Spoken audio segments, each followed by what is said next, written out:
তুই কাল কতদিন এসে কোন গেছিলি? আরে গোপন কাজে গেছিলাম। আপনি ছাড়ের মতো থাকুন, অত গভীরে যাওয়ার দরকার নেই আপনি। জানতাম তুই স্যারের কাছে বলবি না যে কাল কোথায় গেছিলি, আমার কাছেও বলিসনি, তাই যে রোবট নিয়ে আইছি। মিথ্যে কথা বলে দেখ, ঠাটিয়ে দেবে একটা তোর। এবার বলতো কোথায় গেছিলি তুই? রোবটটা দেখিনি আমি কোন গেছিলাম, এটা কথা খেয়েতে যাই হবে। দাদা পড়া হয়েছিল না কালকে, তাই সবাই মিলে একটু গ্রুপ স্টাডি করতেছিলাম।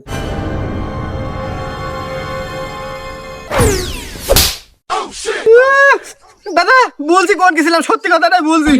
আরে বল কোথায় গেছিলি বল। দাদা সত্যি কথা বলছি, বন্ধুরা মিলে একটু সিনেমা দেখতে গেছিলাম, রোমান্টিক। দাদা সত্যি কথা বলছি, দাঁড়ান। বল এবার সত্যিটা বল। দাদা বন্ধুকের সাথে অ্যাডাল্ট মুভি দেখতে গেছিলাম।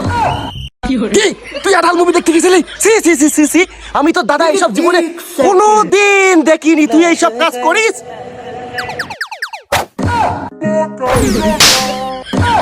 যেমন বড় ভাই তেমন তার ছোট ভাই। আমার মতন হতেই পারলি না। আমি তো জীবনে এমন কোনো কিছু দেখি নাই।